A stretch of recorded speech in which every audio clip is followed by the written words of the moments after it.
Good evening. Welcome to the Jaybefaunt channel. My name is Jaybefaunt. It's so good to see all of you here on this beautiful Thursday evening.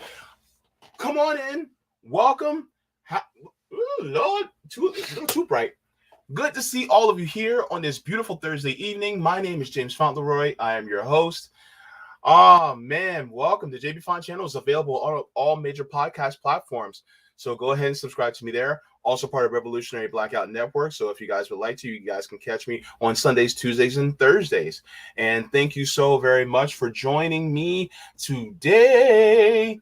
Also, just to let you guys know, if you guys would like to get email notifications, you guys can go to my Substack at jaybefaunt.substack.com. And there you go. So if you guys would like to, so you guys won't have to get notifications from YouTube because they're not that reliable, go ahead and go to my Substack as well. As well as a big shout out and thank you to all the subscribers and all the patrons on Patreon, Coffee, as well as members. Yes, I have patrons on Patreon, Coffee, and members. I have memberships as well. So you guys can go there if you guys would like to support the channel. So you guys can go to Patreon and just look up Jaybefaunt, or you guys can go to Coffee and buy me a coffee. So there you go. And thank you so very much to all of you who have done so far. All right. And oh, by the way, if you also want to donate to my Venmo, Cash App, or PayPal, you guys can do that as well. So thank you so very much. Now, I know it's not usual that I am live on a Thursday evening, but because of the strike that RBN got, there's, we're not on the main channel. So I decided to do my show this evening at 6 p.m. Eastern because why not?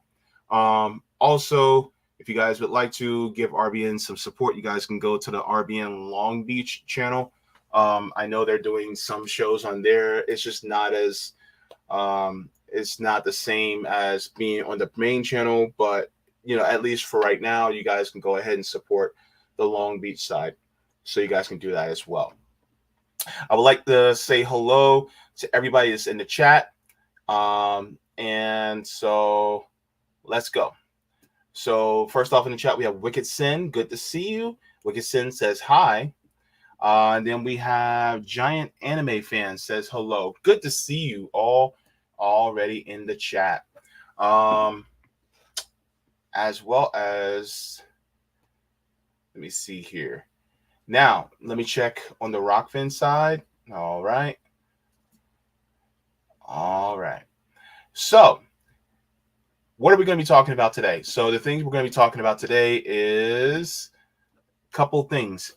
Dems meltdown over competition, and then Haiti's U.S. problem. So, we're going to be talking about this. And this is something that a few people have already talked about so far, but it just keeps getting worse and worse over time. So, that's what we're going to do. We're going to talk about these things. This isn't my usual day for shows, so I figured why not just talk about a couple of these different items.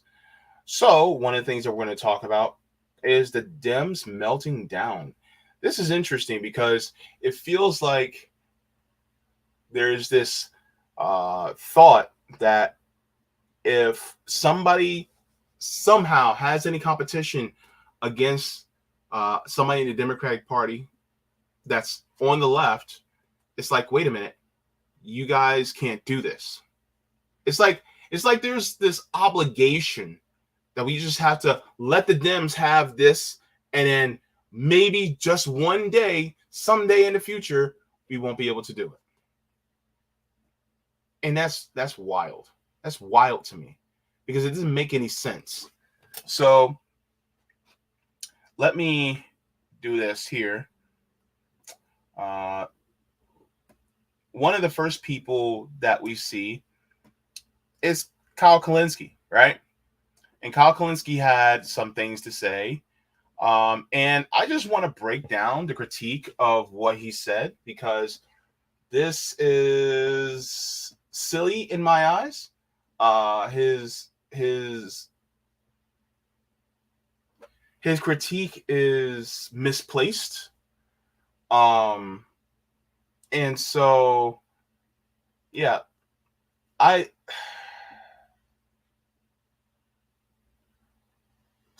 let's go. Hang on. You are a useful tool for the right if all you do is go on Fox News and all you do is bash Democrats. First of all, he says you're a useful tool if all you do is go on Fox News and bash Democrats. You're a useful tool for the right. Here's the crazy part, though.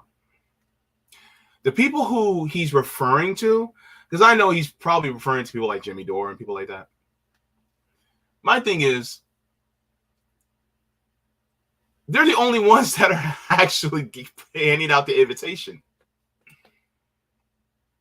Like, okay, why not invite people who are critical of the Democrats on the left onto MSNBC and on CNN? Why not? Where y'all at? But the thing is, you guys don't ever invite them on. CNN, MSNBC, I don't see them inviting on people who are critical of the Democratic Party. Not like that. Who are on the left? On the left? Nah. They don't do that. Because they're a faction of the duopoly. So you have two sides of one faction. You have the conservative side, which is the Republicans, and then you have the liberal side, which is the Democrats.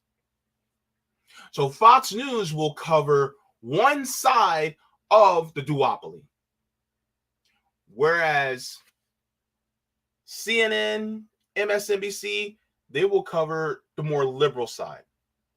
And then they will pretend like it's two different sides of two different parties, when in reality, they're actually one.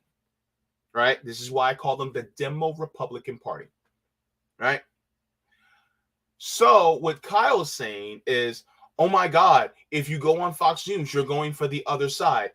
It's not necessarily other side. It's not necessarily an opposite party. Because if you look at Fox News, MSNBC, CNN, they're all owned by the same big corporations. They're all getting money from the same military-industrial complex, pharmaceutical-industrial complex. They all get the same money. So if that's the case, then what really is what side? You know what I'm saying? It's like going to the mall and then you have Forever 21 over here, and what's another one? Forever 21 and Hollister, whatever it's called. You have Forever 21 and then Hollister. And it's like, oh my God, you're going to Forever 21. And then it's like, well, wait a minute. They're all in the same mall. Why do you, what is that a big deal of? So the thing is that that's the duality of corporate media. Never mind that they're all owned by Vanguard, BlackRock, and State Street. So is there really a choice? No. So that's the thing. That's the first thing I would tell to Kyle, is that having this illusion of choice, and you're capitulating to this illusion, right? And let's just say hypothetically, if they're actually different. Okay, well, bashing Democrats for being like Republicans, how is that? Look, I hate to get gruesome, but there's a pile of shit right there on a plate. You know it's a pile of shit, but if somebody formed that pile of shit to look like chocolate ice cream and put sprinkles on it, I'm going to point out the pile of shit that looks like ice cream. Because you know that other one's a pile of shit, but the other one you may not know. So guess what? I'm going to let you know. Because you already know the other side is a pile of shit. I'm trying to let you know that the one that's disguised that is not is. And so that's what a lot of us who are on the actual left are saying. Yeah, no. Yeah, you already know this one side is horrible. We're going to let you know that the other side is horrible too. And that's the point that a lot of people just don't get. Now, let's continue. Break down.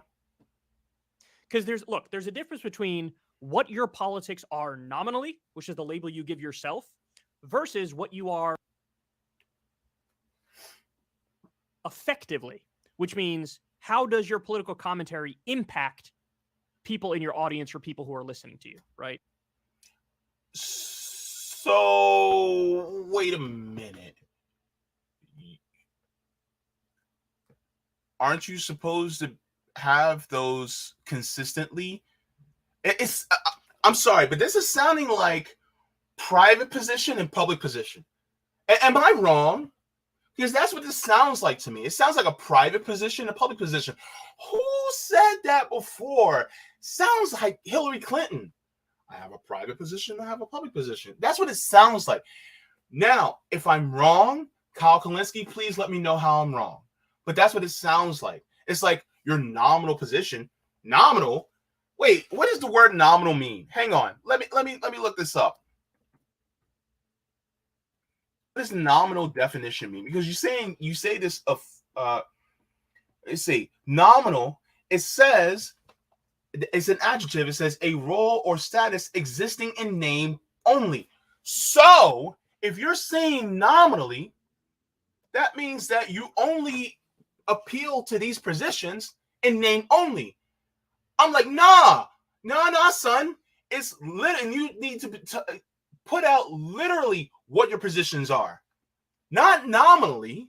Literally, what do you believe? Because the thing is that you're gonna sit here and be like, well, you need to talk about the nominal positions. No, that's fakery. That's fakery, Kyle. The thing is that I'm not going to put out nominally what my positions are. I'm going to let you know what I actually believe. And then if I actually believe this, I'm going to say it out with my full chest. Hold up. Let's go back on what he just said. Actively, which means how does your political commentary impact people in your audience or people who are listening to you, right? Hang on. Sorry. Or nominally, which is the label you give yourself.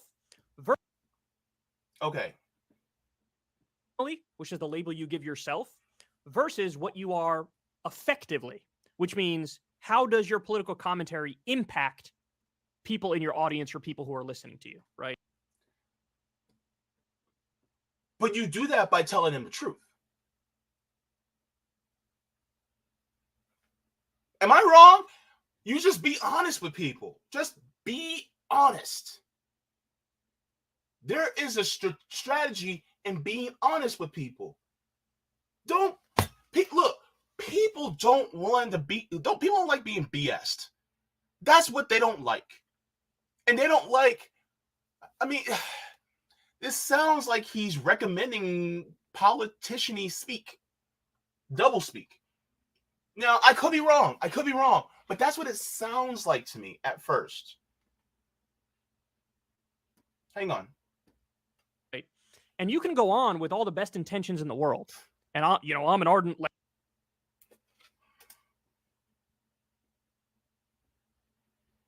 lefty, right? And I'm going to defend my lefty principles. But in the process of defending your lefty principles, all you do is beat up on Democrats.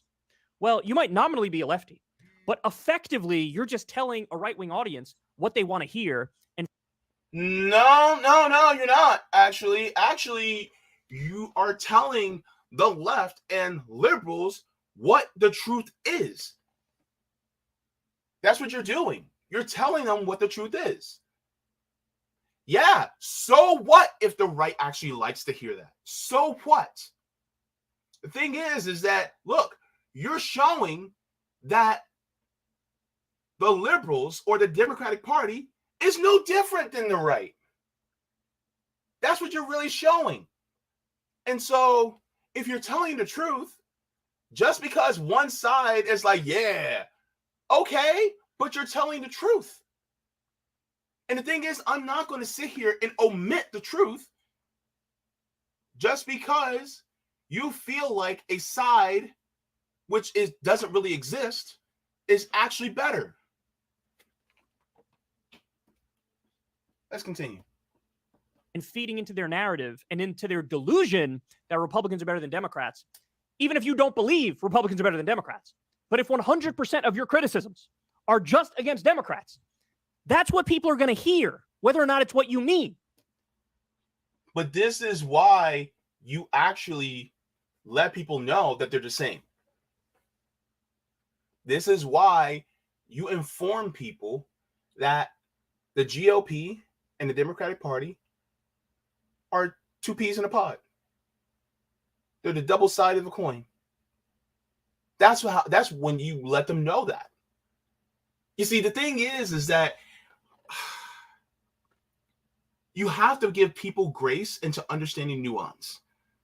And you have to explain it to them, not talking at them, but explaining in a kind way that, look, both these sides are the same coin. And here's the crazy part about it. Most people know that. It's the grifters that are trying to make you think that they're not. That's the way it is. The thing is that, look, go out the door right now and ask the average person, what's really the difference between the Democratic Party and Republican Party? A lot of people are going to go, there really is no difference. They're all the same. And the thing is that there's a difference between the PMC, the professional managerial class, and what they will say versus people who are working class and poor like us that'll go, yeah, there's no difference. None. So we already know that. The crazy part is, do the PMCs know that? So when I say something that equates the Democratic and Republican parties together, guess what? I'm really preaching to the choir when it comes to my class. The thing is that the PMCs, the professional managerial class, like Kyle, well, do they really know that? And then when we do tell them, they react like this. Let's continue.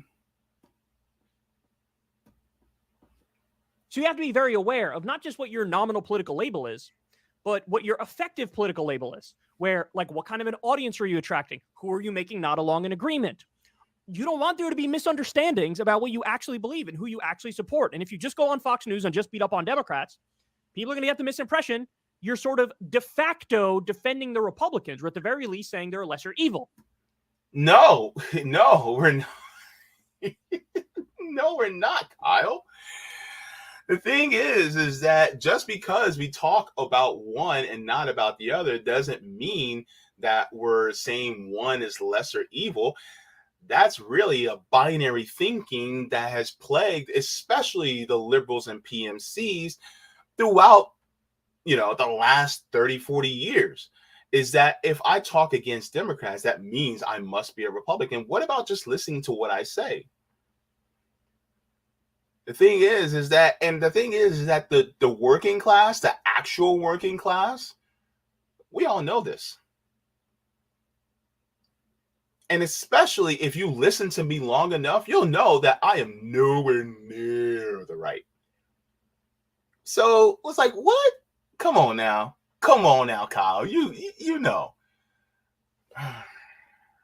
Jeez Louise. Let's finish this up. Well, credit to Cornel West, because honestly, this is an issue. A lot of lefties fall into this trap. They do. Yeah, I'm a nominal lefty, but all I do is beat up on Democrats. So effectively, I'm serving what the right wing wants. But the thing is that, and he gives credit to Dr. West, which, okay. But the thing is that Dr. West will actually show that the Democratic Party is trash just while, talking about the Republican Party. And you don't think that we don't talk about them? We do. It's just, well, we're pointing to the covert rather than the overt. Look, why don't I talk about the Ku Klux Klan and the white nationalists all the time? Why don't I point out, oh my God, the Ku Klux Klan are racist. The white nationalists, they're racist. Why? Because everybody and their mama know they're racist. Be for real. But when I talk about some liberals and how they have the covert racism, the covert xenophobia, the covert homophobia, the covert misogyny, you don't realize it until I tell you, until I point it out. So guess what? It's the same thing with policy. It's the same thing with the Democratic and Republican parties. The thing is that one is covert, one is overt. You can tell when it comes to the Republican Party. But can you tell when it comes to the Democratic Party? No, because I got to list it out for you. And a lot of us do, because some people don't realize it until somebody points it out. And so guess what? It's not helping one and damaging the other. It's showing that both are bad. Look, and I use this example all the time. If you go to a store that has the Pizza Hut and KFC side, you already know that the KFC side, or that KFC, that ain't really chicken. But then if I point to you the Pizza Hut side and how damaging it is to your health, then guess what? You already know one side is bad, but if you stop going to the other side, that means you stop going to the store, period. The point is stop going to the store. Leave the duopoly. That's the point. Stop going to the duopoly. Now, there's either a couple of other options that you can have. Like, for instance, Lord, I use this example as well. If I stop going to Walmart and I go to a mom and pop shop, how am I helping out Target? If I stop going to Walmart and I go to a small business, how am I helping out Target? See this logic? This is This is unrealistic. I'm trying to be kind. Be kind, JB. This is unrealistic. That's the thing. Now, the meltdown continues.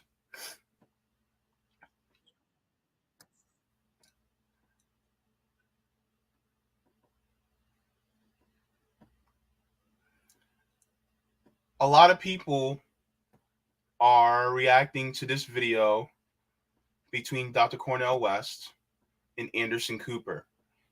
And I'm not going to play the entire thing because a lot of you have already seen it on different channels. You guys have probably seen it on Heartlands Media, Savvy Sabs, RBN, Jimmy Dore, whoever. But this is just to give you guys a reminder of what some of Anderson Cooper said.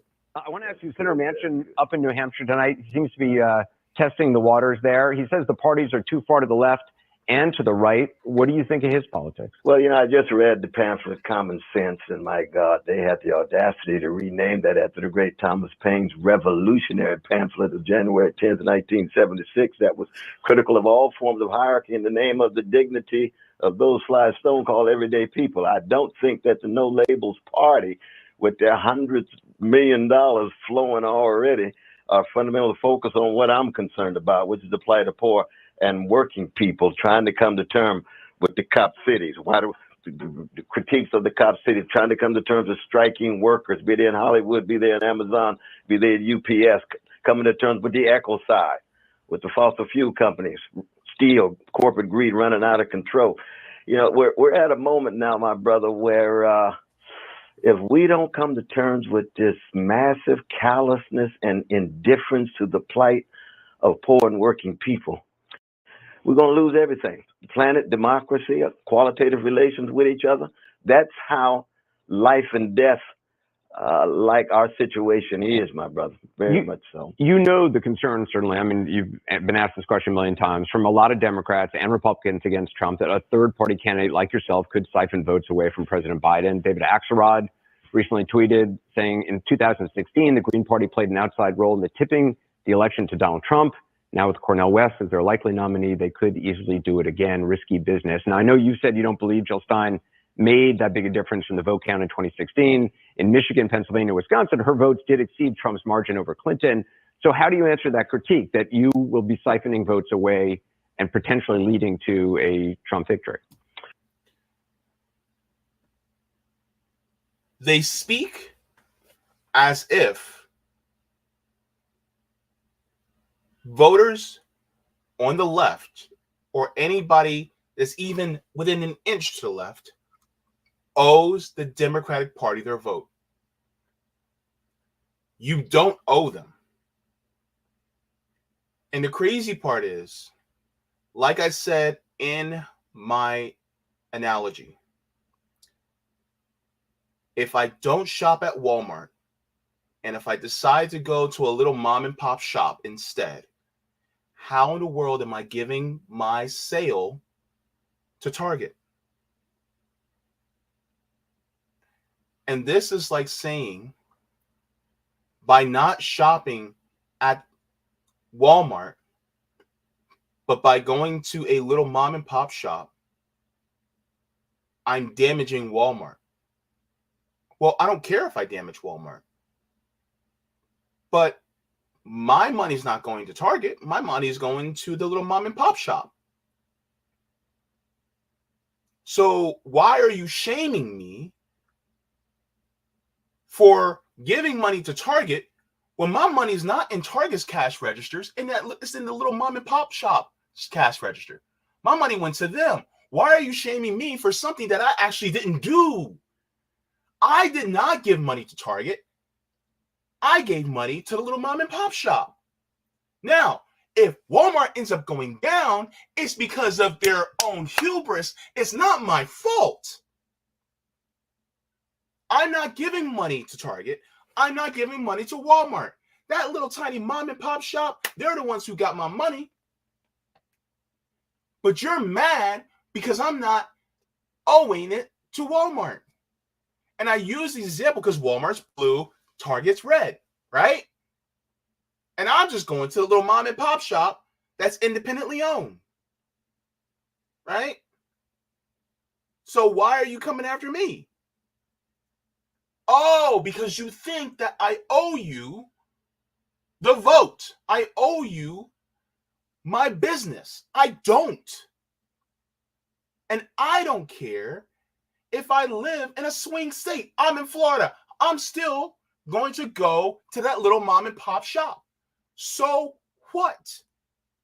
If you want me to come to your Walmart, you better, number one, start treating people better. Number two, start putting out what I actually want in the store. If you ain't got what I want in the store, why in the hell am I going to shop with you? You ain't got what I want. So if you don't have what I want, then why am I going to shop with you? Like, hold up. Make this make sense, people. Why am I going to shop with somebody who I don't? You ain't got what I want. Target sure as hell doesn't have what I want. Walmart doesn't have what I want. The little mom and pop shop has what I want. So guess what? I'm going to go there.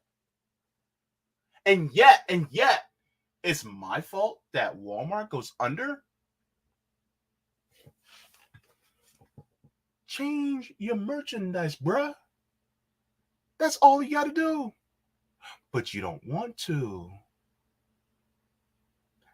That's the point. So that's just a sharing of what was said. And a lot of people are going after people like Anderson Cooper, and rightfully so. And so this is part of the issue that a lot of us have, and this argument continues over and over and over again.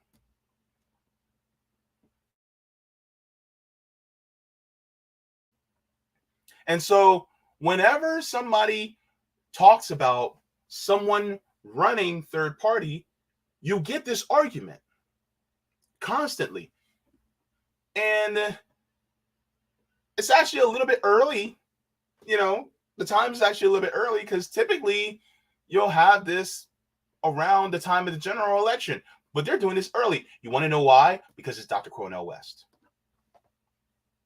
Because he's popular. You're going to be popular. He's popular. That's what it is.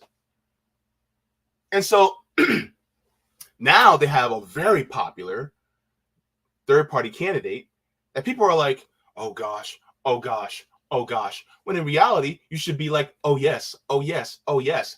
Because here's the thing. They're always going to say, oh, you guys need to come for a different season. You guys, it's not the right time. This is basically the argument that they put out that was pointed out by Dr. Martin Luther King Jr. about the white moderate. How they are like, oh my God, just wait another different season. The time to do what's right is always time to do what's right. I don't care what anybody got to say.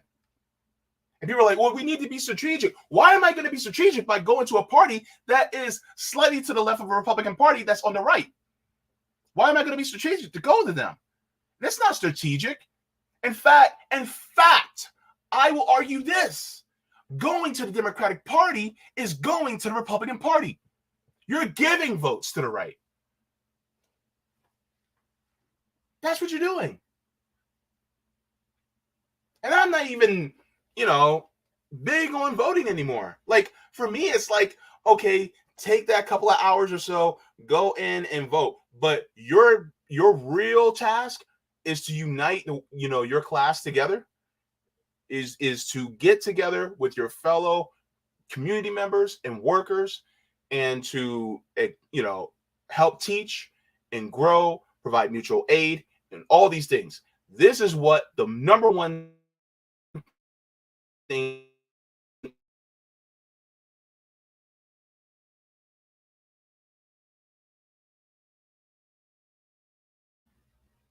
ultimately, that's what it's about. Voting is minuscule. That's but they are treating it like it's the end all be all. It's not. It is not. Trust me, it's not. Because at the end of the day, you're either going to get one of two red fast, blue, one fast, two fast, red fast, blue fast. You're going to get one of the two. Because they have control over the government. It doesn't matter. You're going to sit here and tell me that Joe Biden was somehow better than Trump? No. They're two sides of the same coin. That's it. All right. So shout out to Caitlin Johnstone. She wrote this, and I'm going to read it in its entirety because this is what Caitlin Johnstone had to say. Shout out to Caitlin Johnstone. Brilliant writer. Caitlin says, Anderson Cooper is a disgusting CIA goon. In a recent CNN interview of U.S. presidential candidate Cornel West, former CIA intern Anderson Cooper argued that the U.S. invasion of Iraq was morally superior to the Russian attack on the city of Grozny. Yes, he did. Some of y'all are like, oh, no, he didn't. Oh, yes, he did. You're going to compare morality and you're going to make it so that the United States attack in Iraq was somehow morally superior? I'm sorry. Hundreds of thousands of Iraqis were murdered by our government. And you mean to tell me that you're going to say, oh, one is worse than the other? A life lost is a life lost. And the United States has done way more than Russia ever could. Way more. Go ahead, research it. Go on the Google machine and look up regime change done by the United States. Look, and as far as the oppression Olympics, the United States is number one. They won the oppression Olympics because they have been the biggest oppressors. Anyway, let's continue. Pushing back against West's claim that NATO provoked the Russian invasion of Ukraine and its call for ceasefire negotiations, Cooper argued that Putin was too evil and murderous to agree to stop slaughtering people. By the way, number one, it was Naftali Bennett that was actually getting negotiations together between Vladimir Zelensky and Vladimir Putin. Vladimir Putin was game, along with Vladimir Zelensky, to actually have a ceasefire, to actually negotiate. But it was Boris Johnson of the UK and Biden of the United States that were coming in saying, no negotiations. So in reality, who was less bloodthirsty? Putin is actually less bloodthirsty than Biden. But nobody wants to say it because they want to think, oh, we're the good guys, when you're actually literally operating the Death Star. Look, I ain't got no love for Putin. Putin is an anti-communist. Putin is, he's homophobic. He's all that stuff. But guess what? He's nowhere near Biden. Yes, Putin is horrible in many ways. But that's like comparing Loki to Thanos. I don't like Loki. Well, okay. In the end, Loki had a character arc and he changed a little bit and carried, I like Loki later. But in the early days, nobody liked Loki. But I damn sure don't want Thanos. You know what I'm saying? That's what it's like. Lord. Get my blood pressure all up. Well, I mean, you saw what he did to Grozny in the 90s. I mean, he flattened that city. Civilians got trapped in that city. The world didn't come to rescue of Grozny. He did exactly what he wanted to do. I mean, unchecked, he will slaughter people. How many people came to the rescue of Iraq? Like, hold up. How many people came to their rescue? Nobody came to Iraq's rescue. The United States was the perpetrator. So how are we going to... What?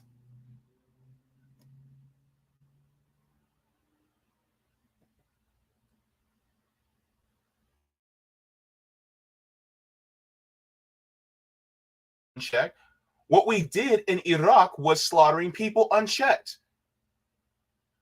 And then Cooper began frantically interrupting him because he was telling the truth. He's telling the one-eyed buck-tooth truth. As nation states do that, and they are wrong. And when Cooper said, "Look again, I respect you," he's gonna try to, sugar it up. Says, I love you, but I do think it's inappropriate. I mean, there's no doubt about it. I mean, the whole thing happened. Then,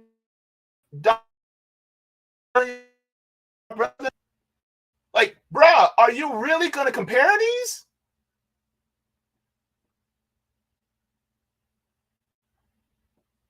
So the thing is that, look, let's continue to read what Caitlin Johnstone said. She said mainstream estimates for the number of civilians killed in the Battle of Grozny range from 5,000 to 8,000.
Sorry, back. That was weird. Okay. Sorry about that, guys. Let's continue.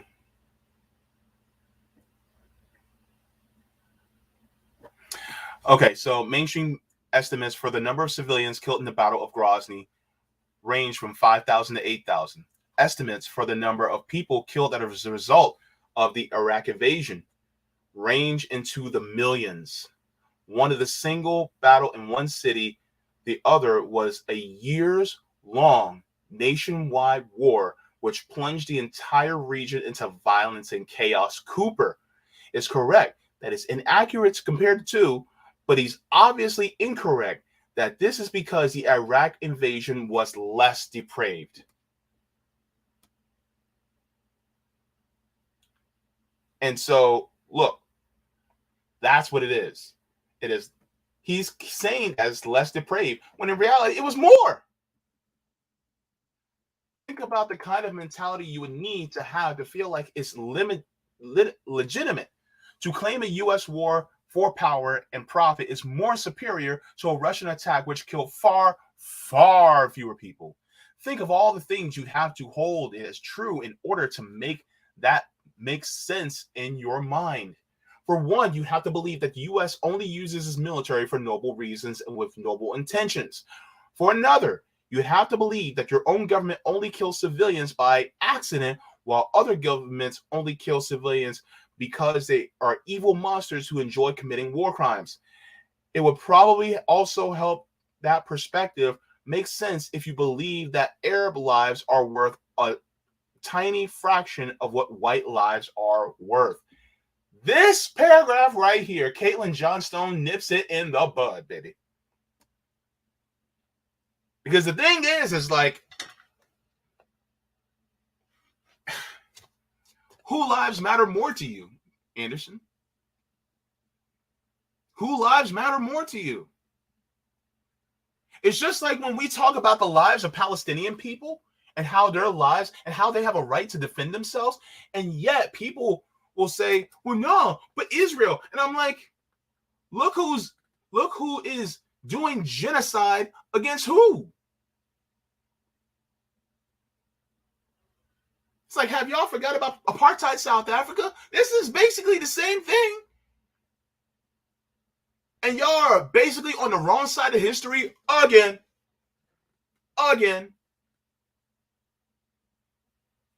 And the moment we come and go, yeah, no, you guys are wrong. Oh my God, you're anti this and you're anti that. And it's like, wait a minute, wait.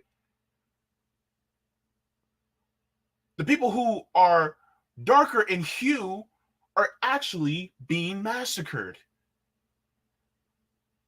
Example. What Hitler did was absolutely atrocious. But nobody ever wants to talk about Leopold and murdering 10,000 Congolese people. Nobody ever. How many people knew about Leopold killing 10 million Congolese people? Leopold.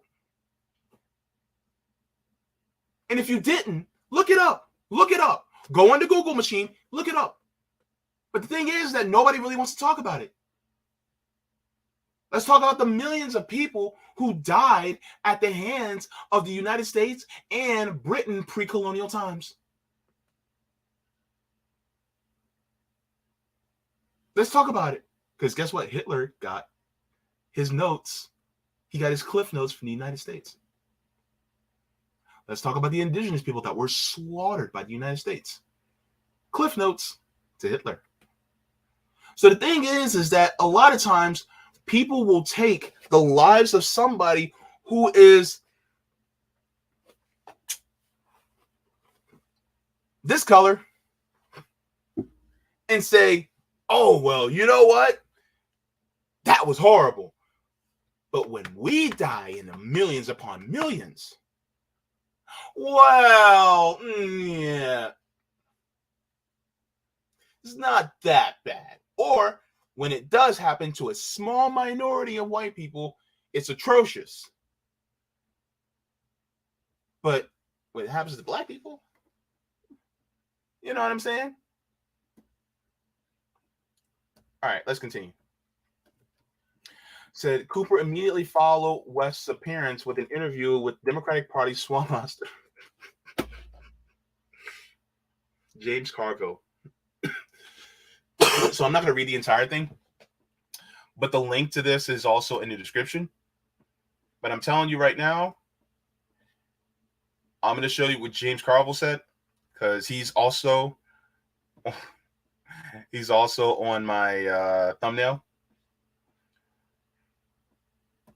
Look, we got to get into this because James Carville has some things to say, and it's just ugh. All right. So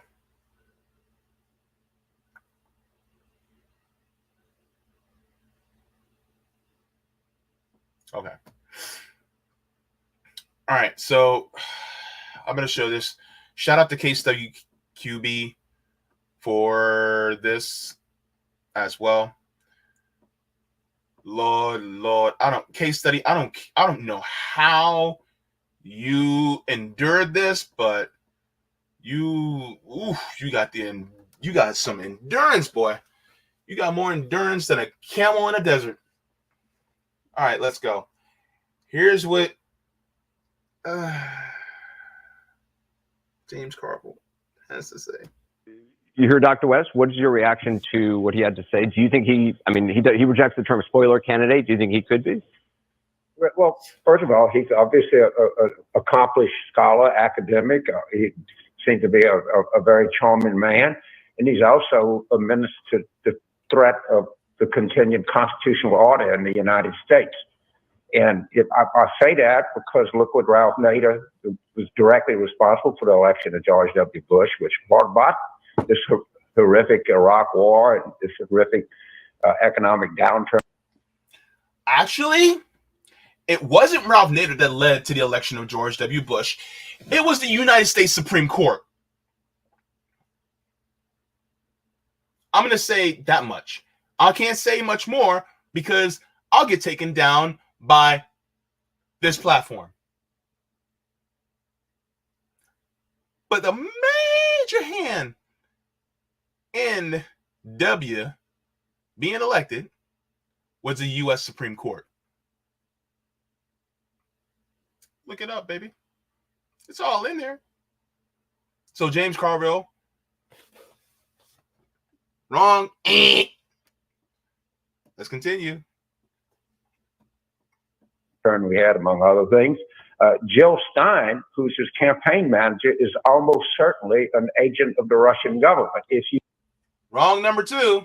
No, she's not. That's a lie. That is a bold-faced lie. I almost said bald face, but whatever. That's a lie. Because the thing is, she's not an agent of any government. In fact, just because, and he's going to say something like, oh, well, she was there with Vladimir Putin at a dinner. Okay.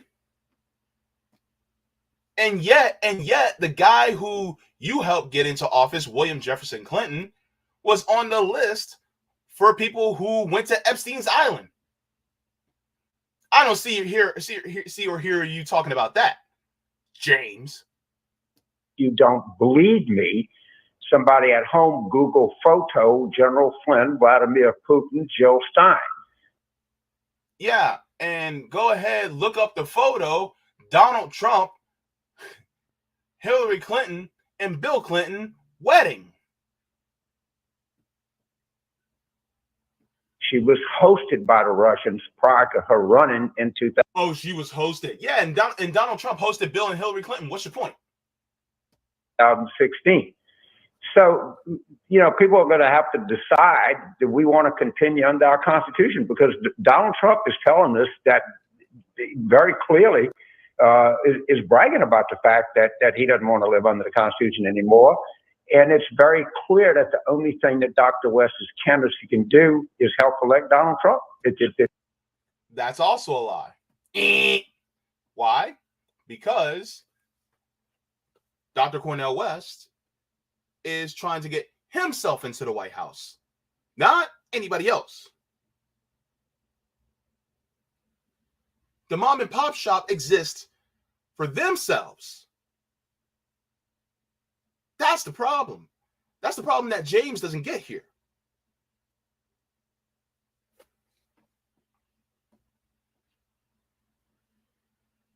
Come on, James. Come on, Jimmy. There's nothing. I don't think any of that's inarguable. Nor is it arguable that Jill Stein had deep relationships with the Russian government. So let me ask you, because you know the argument that Ralph Nader put forward, you know the argument that Jill Stein has put forward. Dr. West mentioned it again tonight, that a lot of those people who voted for Jill Stein or Ralph Nader would not have voted for any of the mainstream candidates, and therefore they did not suck away votes from Hillary Clinton or would not hurt votes from Biden here. Listen to what James says. Listen, Linda, listen. Well, how could I argue with that? I'm sure that some of it's true, some of it's You can't argue with it. not true. I mean, there's no way to know whether somebody could tell a pollster, oh no, of course I wouldn't vote for any other candidate, but who knows who actually, how people would vote. Yeah. There's a lot of us. Look, how many people have voted, have went independent? There are more people who are independent than are in either party. The evidence is right there in front of you, bro. What in the...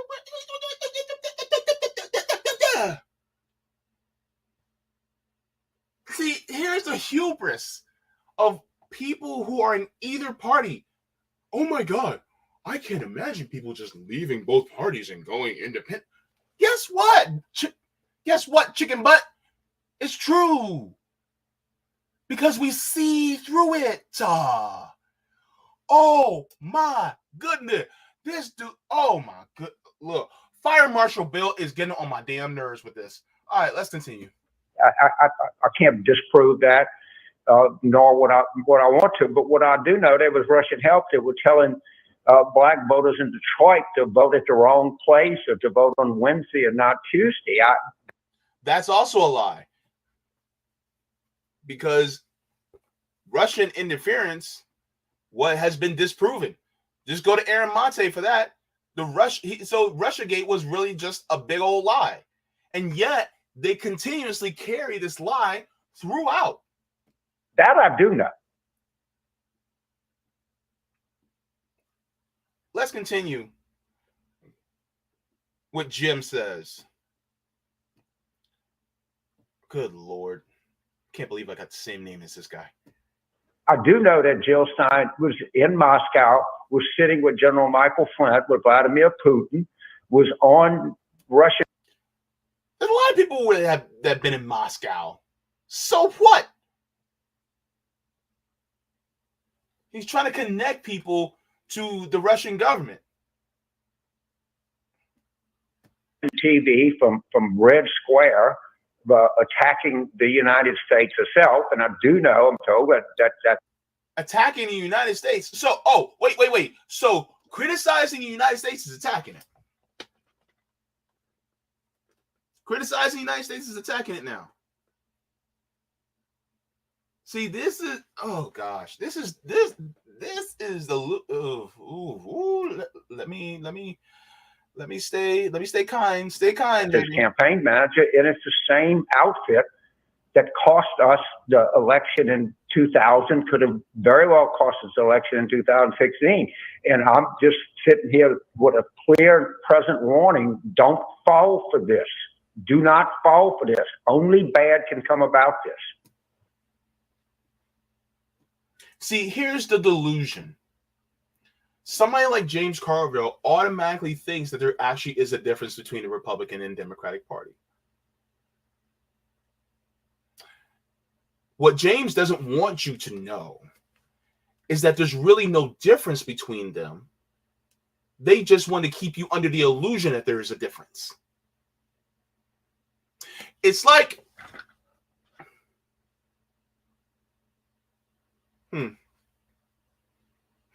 it's like McDonald's and Wendy's, right? If I told you that McDonald's uses prison slave labor in order to make their patties, then you go, well, I guess I'll just go to Wendy's then, because I don't want to contribute to McDonald's and their slave labor. But then if I tell you that Wendy's also uses slave labor for their burger patties, then what? But you don't want me to know that Wendy's also uses slave labor for their patties. So you're going to keep that a secret. And so if I try to go to the burger joint down the street that's independently owned, that's not part of a chain, you're going to demonize me for not going to Wendy's. And you're going to say, oh, well, you're giving your business to McDonald's. No, I'm not. I'm giving my business to the burger joint down the street. Number one, because they actually are a co-op and their burger patties aren't made by slave labor. So guess what, chicken butt? I ain't doing it. But James Carville does not want you to think that they are the same. He wants to give you the illusion of choice. And guess what? I ain't down with it. And a lot of people in the United States see through it already. Good Lord, these people. This is manipulation at its. It's not even good manipulation. This is terrible. He's not even good at manipulating people anymore. What about Joe Manchin? Do you think he actually is serious? I hope not. And they keep saying that no labels, if they think it's going to help Trump, they won't run. Well, I can tell you right now, it's going to help Trump. No, there's not a single that I know would argue otherwise. And plus, their argument is just flatly ridiculous on his face that Trump and Biden represent two extremes. I mean, Trump is obviously one of the most extreme people in the United States. Biden is certainly not an extreme man. You may say he's more liberal than I would like, but Wait, hold up. That's the motherfucking D.R.E. Snoop Dogg. Wait, you said that.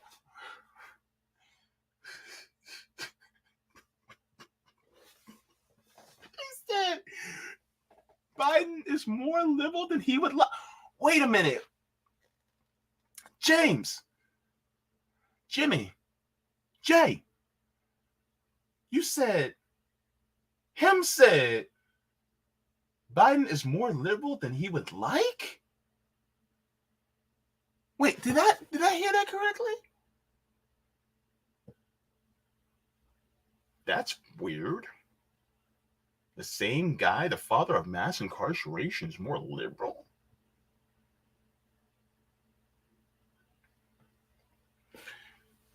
Lord, I don't know why in the hell I got into this business. This dude is about to stress me the hell out. Equate the two of them is absurd. But I think that when they get closer to this decision, at least I hope that they see that the only thing that they can do is help elect Trump. And it's a shame, but President Biden, the Democrats are being caught by the leftists on one side, and I don't know what you'd call the no labels people, but kind of caught between. And somebody better think about the good of the future of the United States, because that's literally what's at stake here.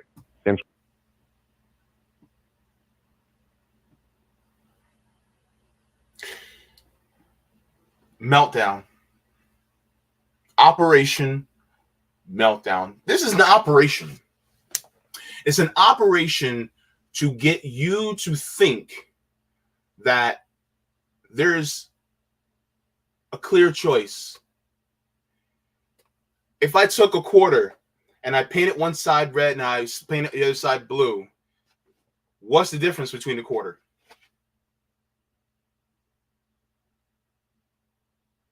If I took this quarter and flicked it at somebody's forehead and hit him on the forehead, either the red side or the blue side hit him, but it's still the same old quarter. That's really what it is. Two sides of the same coin. So this is why we let people know that the duopoly does not help anybody who's working or poor. They're not for any of us.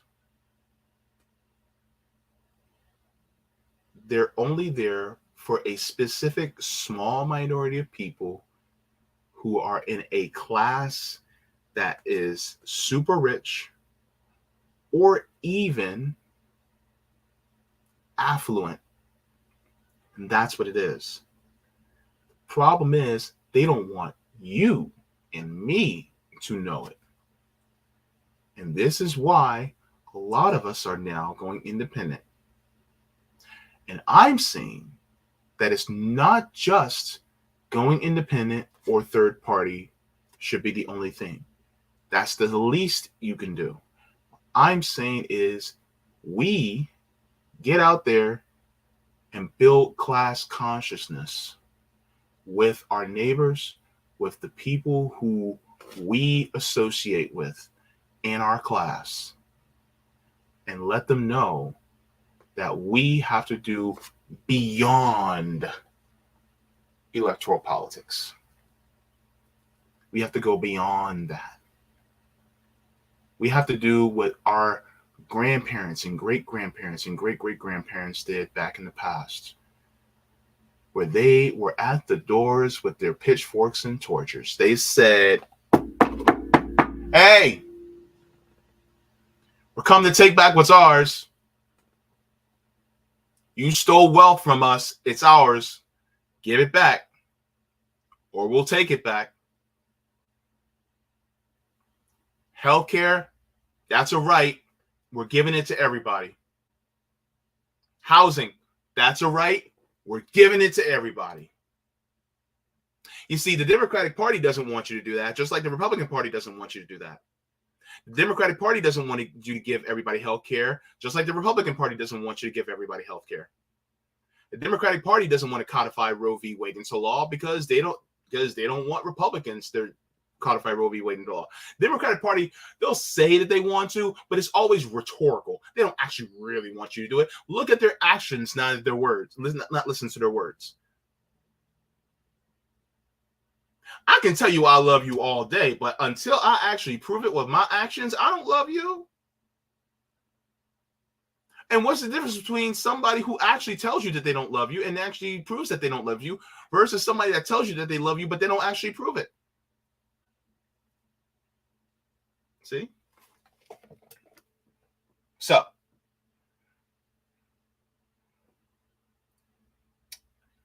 and here's the crazy part about all of this. They are saying that they don't want to give up the nation for Joe Biden. They don't want to give anybody else a choice. Hold up.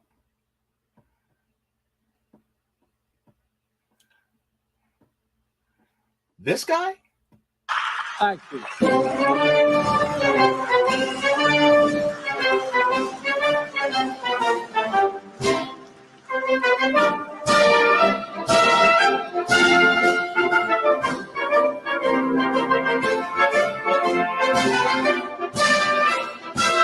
This guy? Thank you. Hold up. Wait. This? Wait, in the words of Killmonger, is this your king? Is this your king? This guy? Hold up. He's going to lose on his own, baby. Baby, guess what? If this is your king, Donald Trump's going to win in a landslide. And you guys are worried that somehow somebody's going to siphon votes from him? He's already hemorrhaging votes right now on his own. Is this your king? Baby. He don't need help. He's already losing on his own.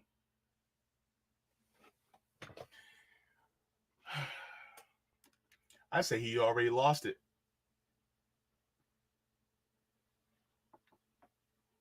Mind you, Dr. West is 70. So it has nothing to really do with age. It's just cognitive function. Well, let's just say Joe Biden missed the bus. That's his problem. Like, look, Joe Biden's cognitive function is like Shaniqua. She don't live here no more. So let's be real, right? That's one of the biggest issues. Another one of the biggest issues is that he is tied to austerity and the corporations, just like Trump. That's basically it. One's orange and one doesn't know where he's at. That's the only difference between them. But policy-wise, they're all one and the same. Now, if you guys have not, please make sure to like the stream. If you guys have not already, if you guys haven't subscribed, go ahead and give me a subscribe. And I'm going to go to the chat, and I'm going to chit-chat with y'all for a second, and then we're going to go to our primary story. Oh, Lord.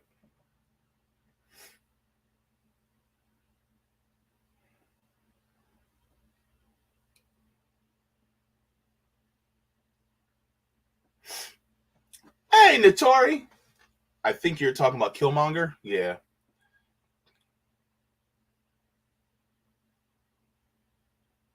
All right, let's go to. Let me see. I need a producer. Nadia says the USA needs a Lenin, Stalin, Mao, etc. They would neutralize them before they even get one foothold close to office.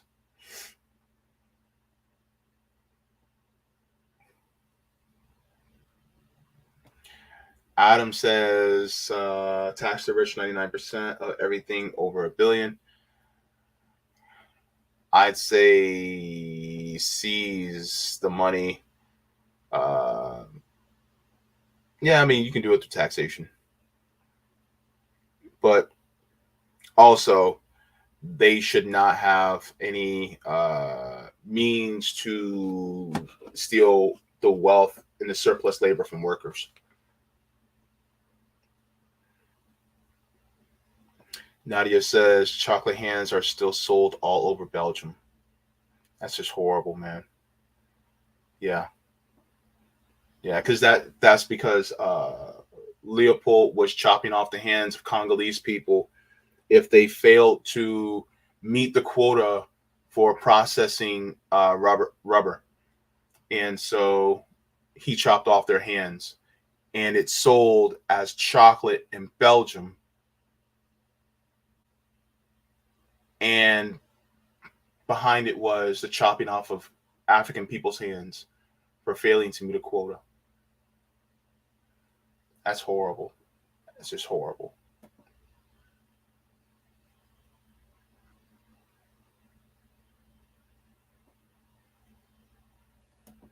Goodness gracious.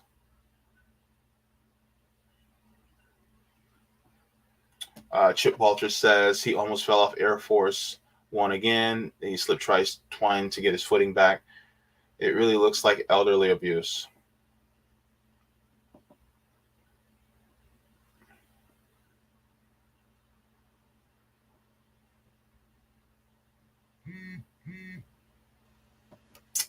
Nadia says, JB, there are differences. Dems pinkwash and greenwash, racially and gender tokenize. Republicans are anti-LGBT, anti-environment, overtly racist, and misogynist. That's the difference. But the thing is that ultimately they all pretty much believe the same thing. It's just one just lies to you.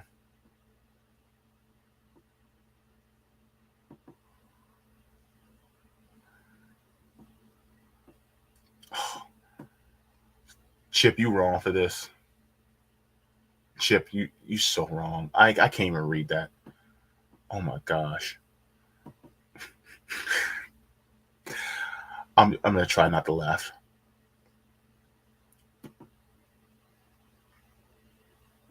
Oh my God, damn. Steve? Wow. Woo! Oh my goodness. Smears without interviews, urinalism. Bad Cookie says Hillary Clinton herself went to Moscow and had dinner with Putin. You can't find those pics online anymore. Wonder why. Ooh, cookies. Brent Hudgens says, crazy thing is that this POTUS has a whole other year left and alleged campaign to run. Oh my goodness.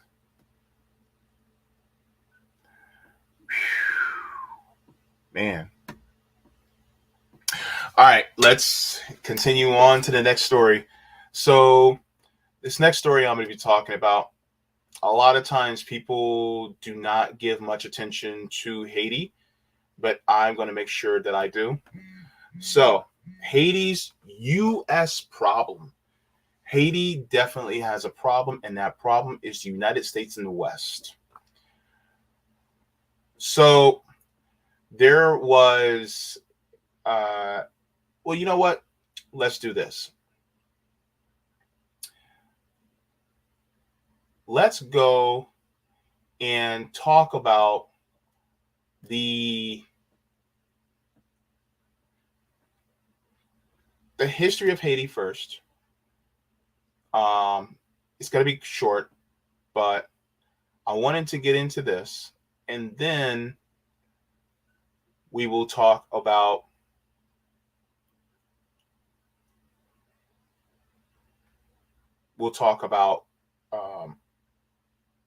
what's going on now. So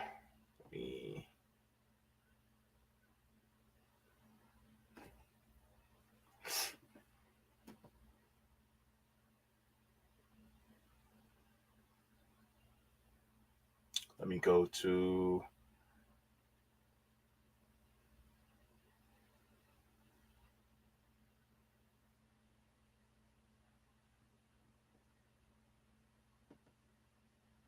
yeah. So this is a speech. This is a speech by Claire Daly. And of course, Claire Daly is based because she comes with the facts. And so some of you have already heard this before, but this is just a quick rundown, and then we will continue into what's going on. Haiti is the site of the first and only successful slave revolution in history. Haitians won their independence from France in 1804 and immediately abolished slavery, becoming the first place in the world to do so. It was also the first state to outlaw racism in its constitution. Haiti was a beacon of light for the world, and it was punished for it. It was punished over and over again by France, by the US, through a series of coups, invasions, occupations, assassinations, through relentless meddling and crushing debt. They were determined that this beacon of freedom would be extinguished because it presented a bold challenge to the dread logic of capital and empire. But the Haitian people kept fighting through.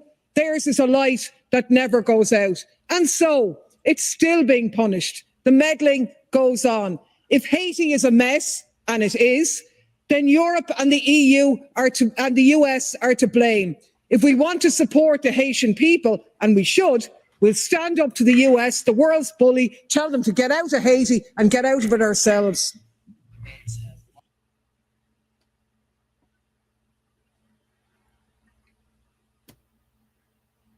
So that is the history of Haiti.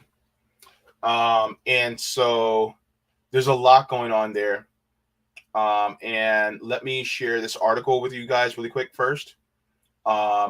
Shout out to, I like to call her Auntie Margaret, because Margaret Kimberly came out with an article about Haiti recently. If you guys have not subscribed, and get your news from Black Agenda Report, you guys are missing out. So make sure to do that. But this says Kagame and other stooges do U.S. bidding in Haiti. Excuse me 1 second.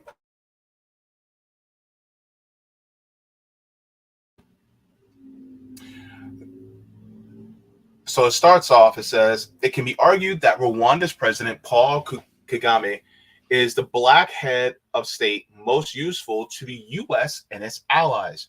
There are many human tools in their box, but Kagame is the most willing to act on behalf of the collective West. He can reliably be called upon to enthusiastically do the dirty work of the U.S. and Europe. When he arrived at the recent CARICOM summit, it was clear that a terrible plot was being hatched. When the United Kingdom wanted to stop the flow of asylum seekers, they hatched a plot with Kagame, giving him $180 million to take them to Rwanda against their will. UK courts have blocked the plan thus far, but it's an example of how he always makes himself of service. The UK is not alone in paying him off.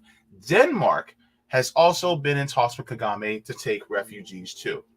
First of all, one thing I want to say is when people talk about, oh my God, we just need a socially democratic country so that we can have things better. Socially democratic countries will take the gains that they have and they will pass off the losses to developing countries, to third world countries. So what they do is that they will use these underdeveloped countries to essentially exploit them in order to have the gains that they have. And then when people from these overly exploited countries decide, hey, I'm going to go to the country that is making money and making gains off of us, then they go, nope, you can't come in. You can't come in. Nope. So when black people want to go to places like Denmark, Denmark's like, stop. Nope, you can't come in. When people from places like Burkina Faso or Congo or places like Uganda or Rwanda or Burundi or people from South Africa, when they want to go to a European country, European countries are like, can't come in. Even though places like France, they're like, nah, you guys can't come in from Kenya. Nah, you guys can't come in from these other countries. We don't want you here. Even though you got all your resources and all your wealth from these same countries. You don't want them in, even though you exploited them. This is the same thing with the United States, because the United States does it. Because we will exploit countries like Nicaragua, Honduras, Chile, Bolivia. We will exploit them. And the moment they want to cross into the border, we like, you can't come in. Even though they were exploited and they were stolen from. Let's continue.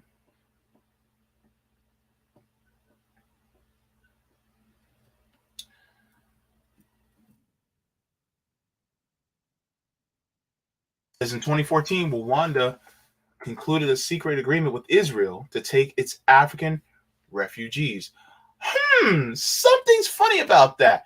For some reason, Israel doesn't want black refugees. Are you surprised? I sure am. Why wouldn't they want black people in their country? Even the black Jews that come in from Africa, they don't want them either. Why? Maybe, just maybe, because the state of Israel, like the United States, is racist. Maybe, just maybe. Interesting. You want to know how?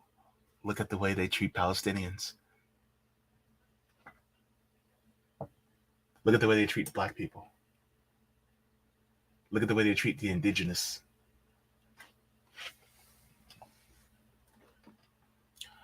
Oh yeah. Oh yeah. It's true. Girl, you know it's true. All right, let's continue. So I'm not going to read the entire article, but I want to go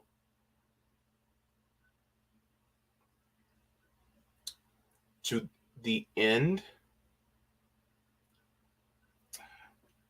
She says it bears repeating that Haiti is an example of black liberation, which is why it has been punished for asserting its rights for the past 200 years.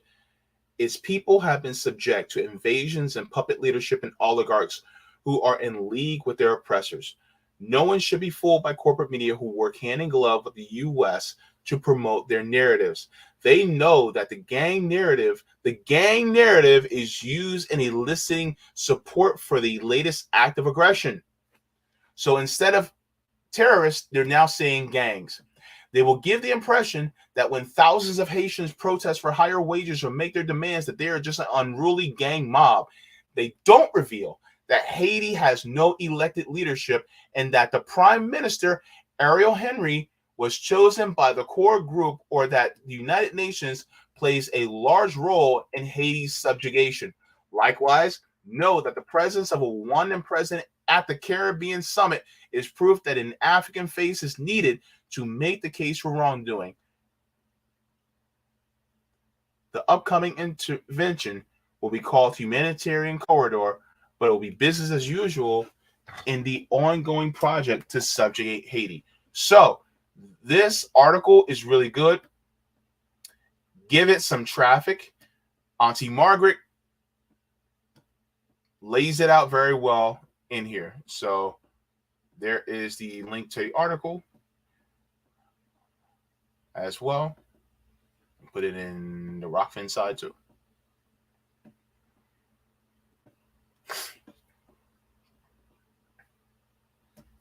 Okay, so now that we got that, one of the things I want to bring out, let me go here. So now we know the history of Haiti, very short Cliff Notes version, right?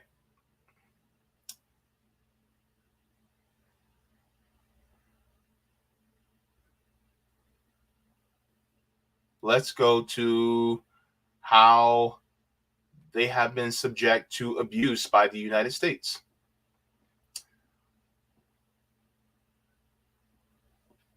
Make sure.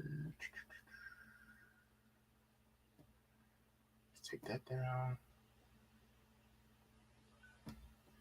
Okay. Flashlight. Dun.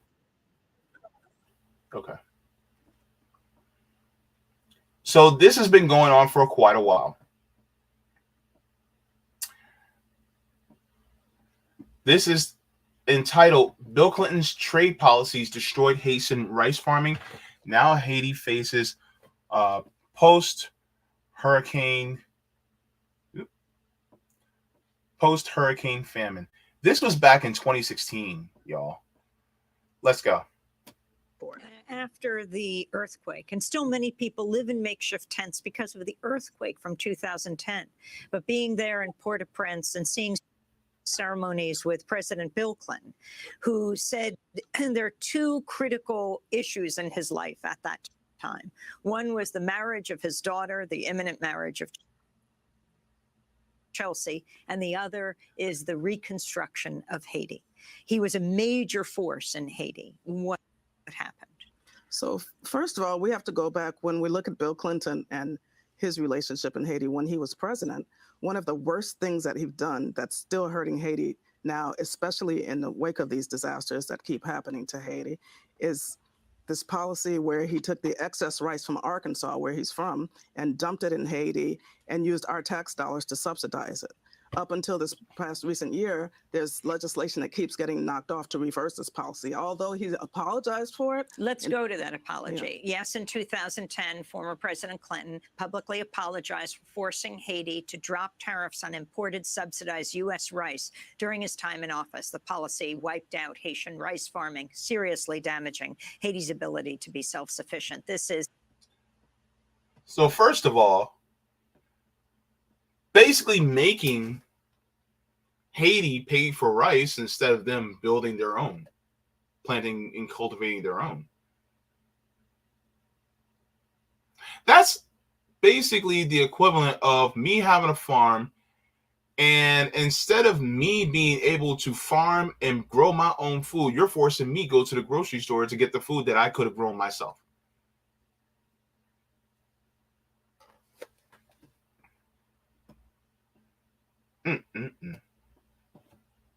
The president apologizing at a hearing before the Senate Foreign Relations Committee. At the time, he was the UN Special Envoy to Haiti.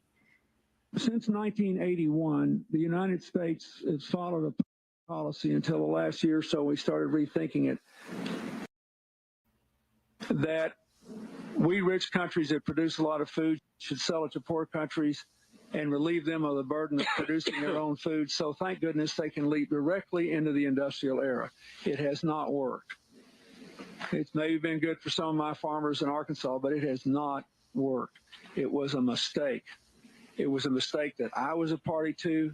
I am not pointing the finger at anybody. I did that. I have to live every day with the consequences of the lost capacity to produce a rice crop in Haiti to feed those people.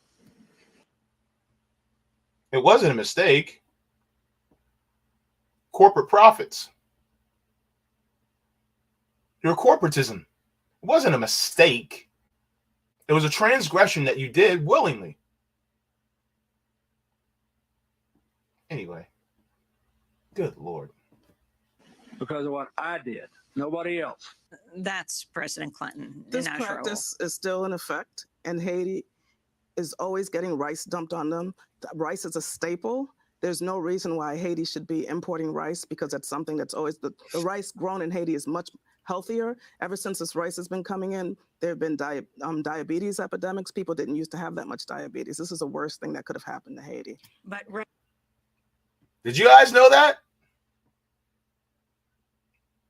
Did y'all know that the rice is literally less healthy coming from the United States into Haiti? Haiti actually they could actually make their rice and it be healthier for them, because truth be told is that the rice here is more processed.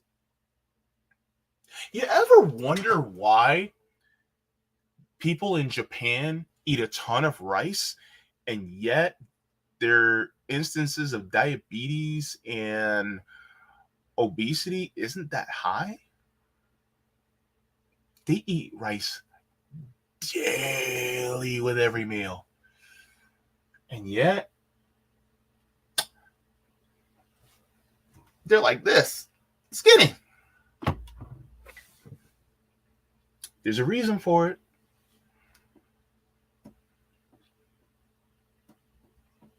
right now, in the aftermath of the hurricane, with Haitian officials warning there could be a famine, what are the most critical actions that you feel need to be taken? I think it has to be supporting the farmers that are in these hardest hit areas. You know, by bringing rice and other things that could have been grown in Haiti, that's not helping at all. I think we need to support the farmers to start to recrop, you know, going forward and for the long term of Haiti. We need to start growing our rice in Haiti again, supporting the farmers in the Latibonite region of Haiti, where rice has always been grown in Haiti and supplied for the entire country. And for the families of loved ones who have died, for the cholera epidemic, what is most critical right now that you're hearing from family and friends there? I just think support. I mean, most families are supported by their families over here. And the fact that these refugees are being return. These are refugees that want to work to support their families. If they're going to keep them in detention, they're not able to work. Prior to this announcement, September 22nd, they were letting them in. 4,000 to 5,000 people came in. They simply stopped it because they thought it would look bad for Hillary Clinton with the election coming on, with having all these refugees come in. There are thousands more. They thought it would look bad for Hillary Clinton. So, Donald Trump not letting any type of refugees in, right? Or putting them in cages at the border.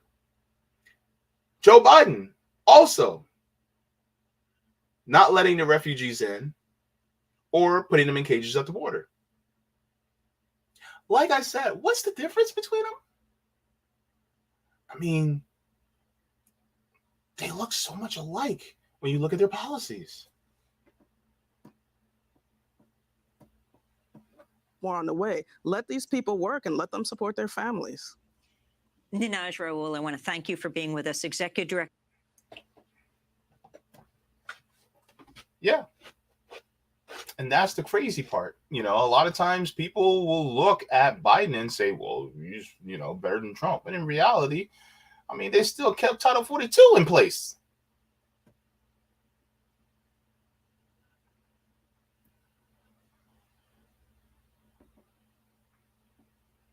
Now, here's the link to the foundation she's with. It's HaitianRefugees.org. And look at here. Look at this. Can we read this? Hang on. Wait, what does this say? It says, tell President Biden to stop the racist deportations now. It says the Biden has ramped up the deportation flights to Haiti, directly targeting Haitian asylum seekers. Since President Biden was in office, he has managed to expel over 20,000 Haitians within the first year of office, and thousands more beyond. More Haitian women, men, and children have been deported to Haiti by the Biden administration than under 3 prior presidents, Trump, Obama, and Bush combined. Families are being separated once again and subject to cruel treatment. The Department of Homeland Security needs to redesignate temporary protective status, TPS, for Haitians to recognize the extreme conditions in Haiti, including dangerous gang violence, climate change, and layers of natural and man-made disasters. Joe Biden is literally deporting more Haitian people than Trump, Clinton. Oh, gosh. I'm getting all these war criminals' names mixed up. Than Trump, Obama, and Bush combined.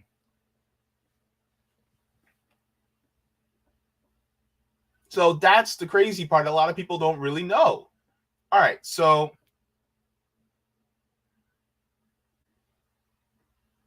and they're saying, oh my God, there's these gangs, right? Like, look, let me show you guys.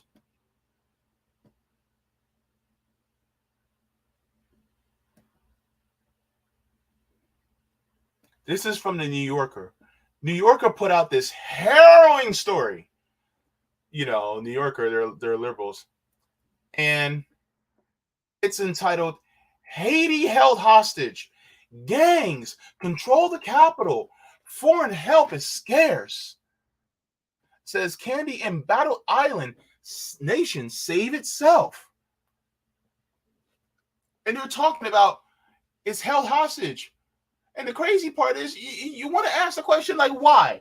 Why is Haiti being held hostage? Right?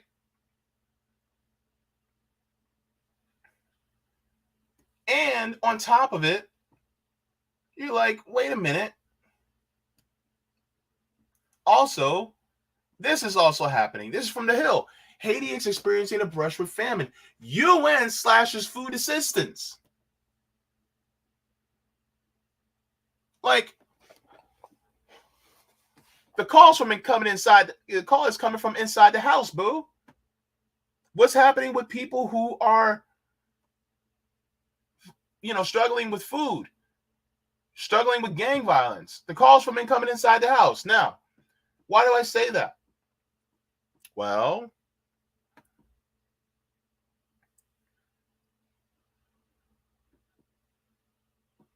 let's go. Let me show you guys this.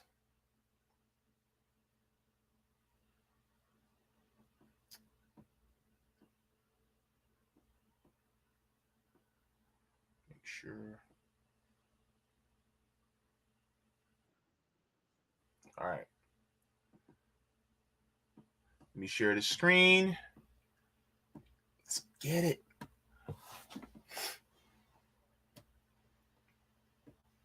Okay. Listen to this. Thousands of Haitians are standing against their government and telling the U.S. to stay out of Haiti. Non aux Canadiens, non aux Américains. Vous êtes des monstres. Vous n'avez pas de solution. So he says, no to the Canadians, no to the Americans. You are monsters. You don't have solutions. C'est vous le chaos. You are chaos. You are behind the gangsterization of crime. C'est vous les crimes de gangsterisation. Qui a armé? Qui a armé? He says, you are giving arms to our brothers and those in underprivileged neighborhoods. Nos frères de les quartiers défavorisés. On October 7th, Haitian Prime Minister Ariel Henry called for foreign intervention to fight gang violence. However, there's more to this story than the Prime Minister is letting on. Haitians have been protesting for months over inflation, food prices, and water shortages. But in September, Henry announced a plan to cut fuel subsidies that doubled the price of fuel on the island, which caused protests to escalate.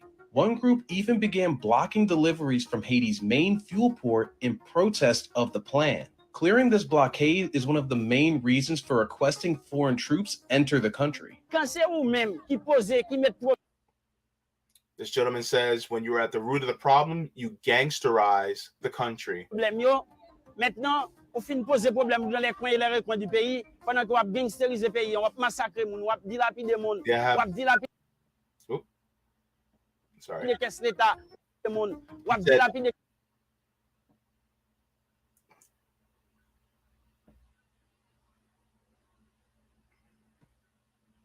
He said there have been massacres and squandering. The three powers, legislative, judicial, and executive, no longer exist. Basically, he's saying they live in a failed state.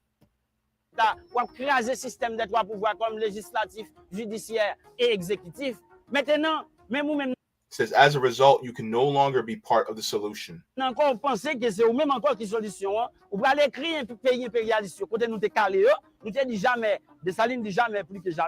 He says, Dessalines, Haitian revolution leader, renounced domination. And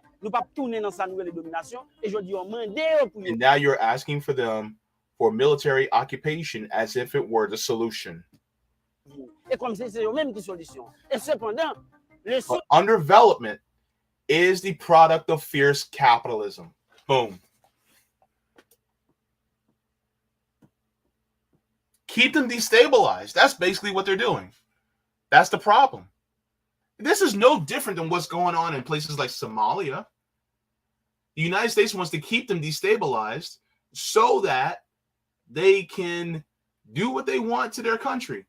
This makes excuses for putting troops on the ground in places like Haiti, places like DRC, places like Somalia. This is why. This is how the United States does it.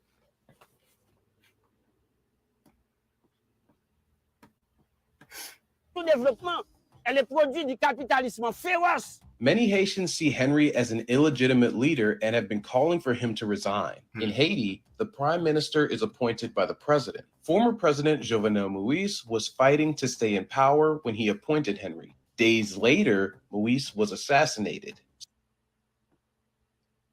Assassinated.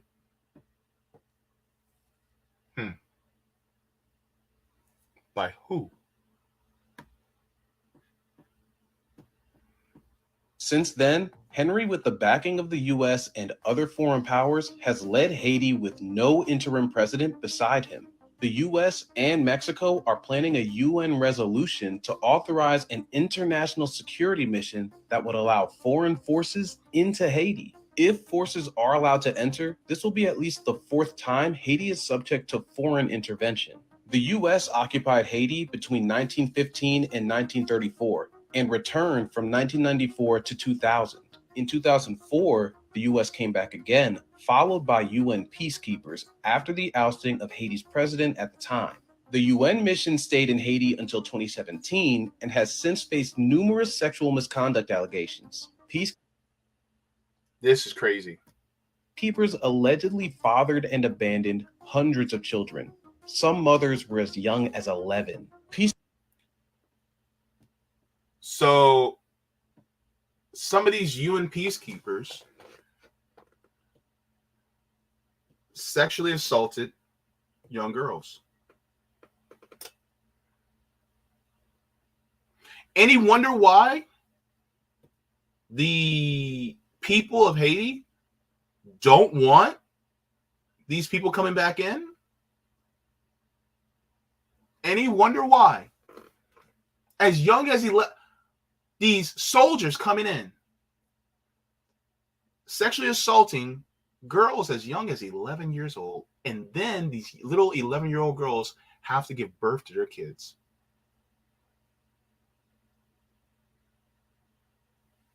Any wonder why nobody wants the West to come in under military intervention?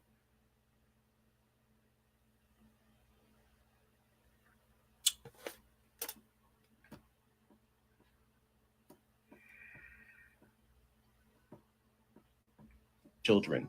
Some mothers were as young as 11. Peacekeepers also introduced cholera disease to the island, causing a crisis that killed around 10,000 people.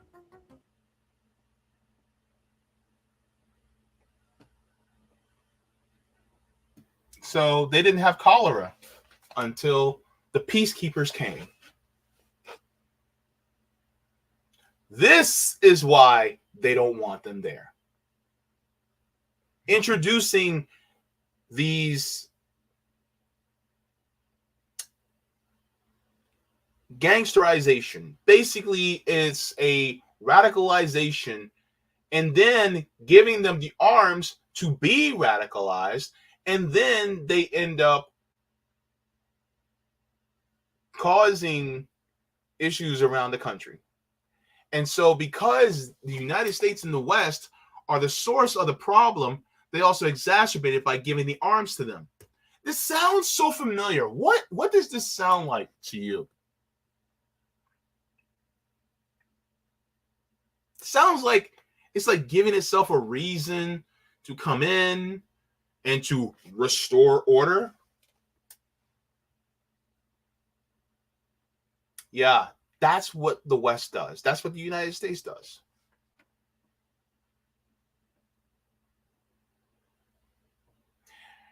I did a little bit of research and I was looking up some of the major natural resources that Haiti has too. Because the United States always does things for a reason for resources.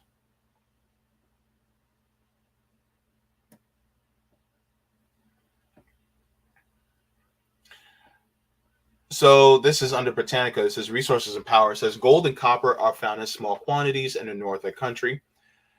There's bauxite, aluminum ore deposits in the southern peninsula, but large-scale mining was discontinued in 1983. Haiti apparently has no hydrocarbon resources on land or in the Gulf of Gonave, and is therefore heavily dependent on energy imports, petroleum products. Hydroelectricity provides roughly half of the power generated in the country, and the remainder from thermal, mainly coal-fired plants, especially in Port-au-Prince. However, the power supply is not sufficient to satisfy current needs, and the main sources of energy are cooking are firewood and charcoal. So it talks about it has a small domestic market in manufacturing, and the lack of natural resources and internal instability have constrained the growth of manufacturing. In the late 20th century, many barriers to international trade were abolished, and local industries were forced to compete directly with imports from the Dominican Republic and the United States. It says most manufacturing is of processed foods, beverages, textiles, and footwears. Other manufacturers include chemical and rubber products, tobacco products, essential oils, notably amarice, neroli, and vetiver, and alcoholic beverages. Most of the country's sugar cane is processed in rural distilleries and produce a cheap rum called claret. Although Haiti also produces Bambacourt rum, one of the world's finest brands. So basically, Haiti has some natural resources.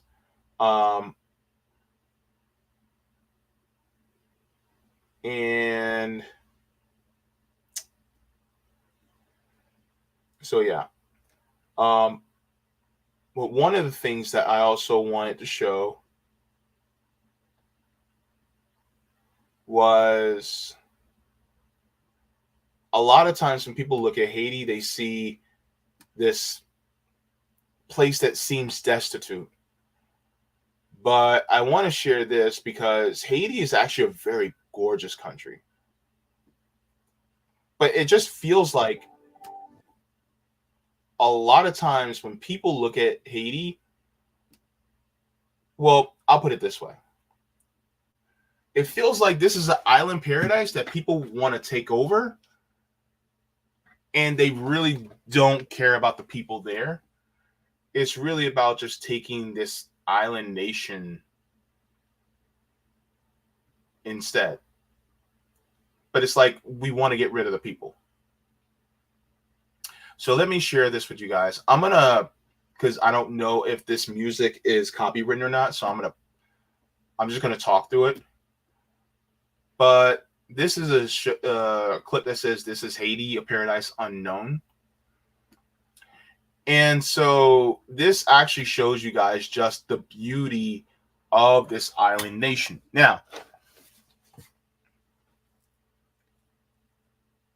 the thing is that when we talk about resources, people are also resources too. You know? And yes, Angelique says, "My dad's country is so beautiful. Love Haiti." Yeah, this is Haiti. Look at this. Look at this island. Absolutely gorgeous. And yet, people are, people see this as, a nation that is constantly in turmoil, primarily because it's overexploited. Remember what Michael Parenti said? He said there's no such thing as a poor country. They're only overly exploited. This is the overly exploited country. But in reality, it is rich and beautiful. And the thing is it has a lot of rich history. But the United States constantly is meddling within it. And so, look at how much land it has. And you think they don't want to occupy this land so that they can make more money? That's why. And this is why they want to take over. I wouldn't be surprised if the United States is trying to do to Haiti what they did to Hawaii, what they did to Puerto Rico and Guam and Samoa. It's pretty much all it is. So Haiti is a gorgeous nation, really an island paradise, but it's being messed with so much by the United States and the West that the people can hardly live. And yes, Angelique, great point. Hang on. The U.S. hates that it was a free black nation. And this also, excuse me, this also pushes a narrative. And what is the narrative? That a black nation can never do well on its own. That a black nation cannot be successful. When in reality, it can. It's just that the West just needs to get out of it and leave it alone. That's honestly what it's about. It's this paternalistic narrative that a place like Haiti cannot do well without the leadership of white people. I'm sorry, but that's what it is. It cannot do well without the leadership of the West. It cannot do well without the leadership of capitalism, basically. And so that's ultimately what it is. Because here's the narrative that happens, the conversation that happens to a lot of us black people, especially here in the West. A lot of times we'll ask the question, well, why are these African countries, why can't they do well? Why is countries like Haiti and African countries like DRC and Somalia, Rwanda, Uganda, why can't they do so well? And then people will say, well, they just have corrupt governments. They're just a corrupt people. When in reality, it's the exploitation from the West that actually puts them in the position that they are. That's why. Because of imperialism, colonialism. That's why. But they don't ever want to tell you that.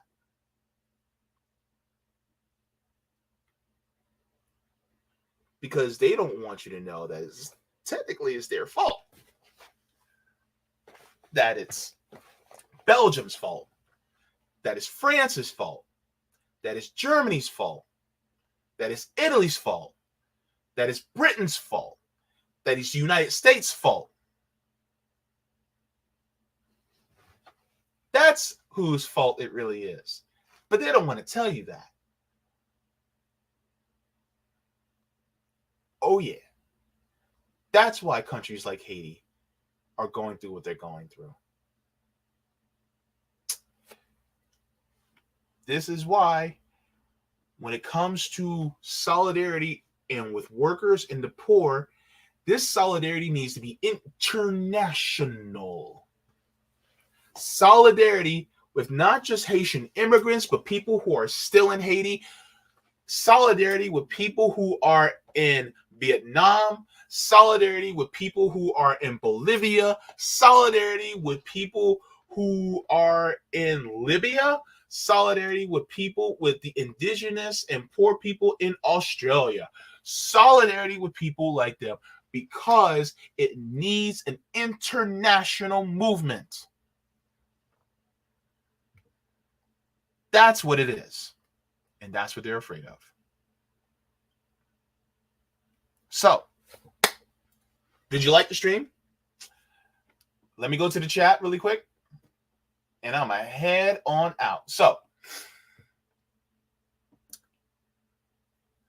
all right.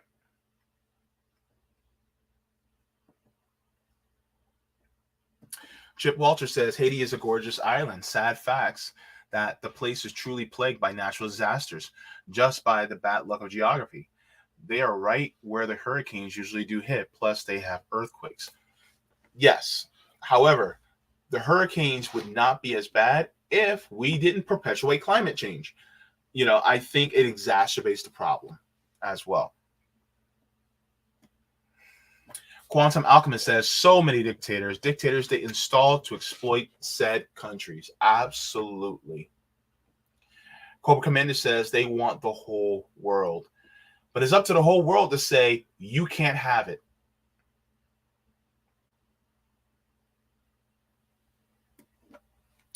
The Jam Mom says those castles are how we whooped ass. Absolutely.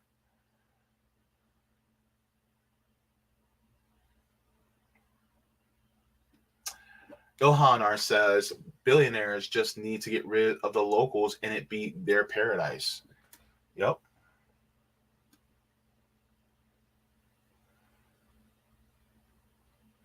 EMK says the billionaires don't realize that there will be no one to wait on their sorry hinds ends if they keep this up.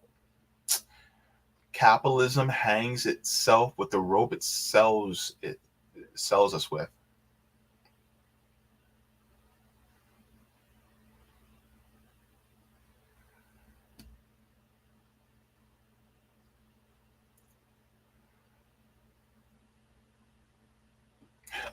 Ilhanar says, like George Carlin said, if you got a country full of black and brown people, watch out, because we're going to bomb you. Yep.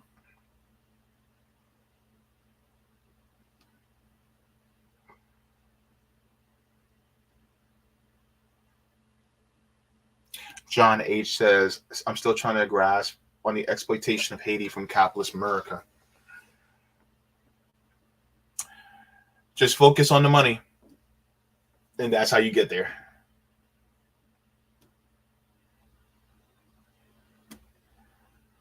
You can say, yeah, I could have. I should have, but I wasn't thinking. Ryan says, it's as if pointing out that the steaming pile of shit with the sprinkles and mix-in is in fact also a steaming pile of shit is a bad thing. Oh, gosh, yeah. Oh, my goodness.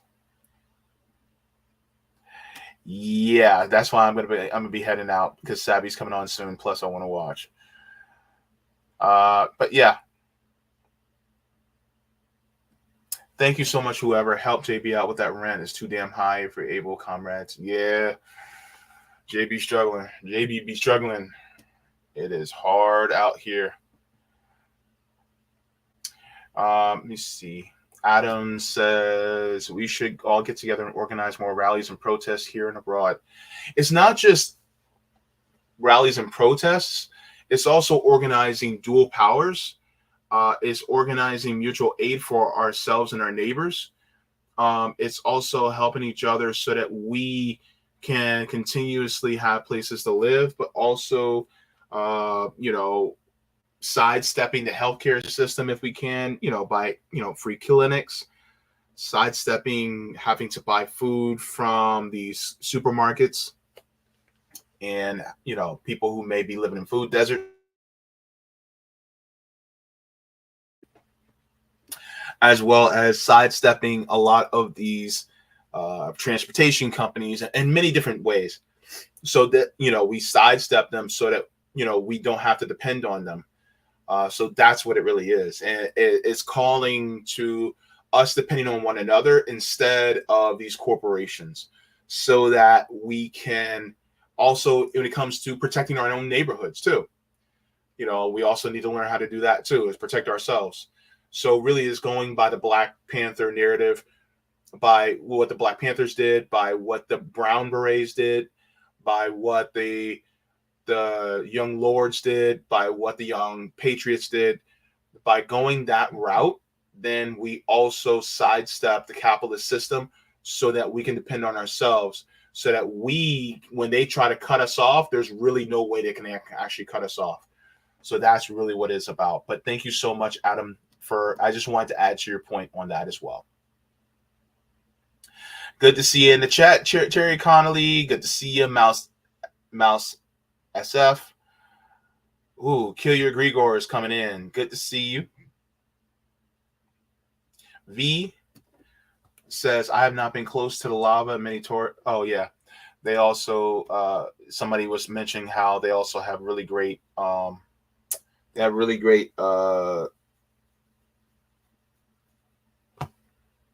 fertile soil because of the lava. Good to see you, John, to Emily. So yeah, if anybody I didn't get to say hello to, my apologies, but I have to get going.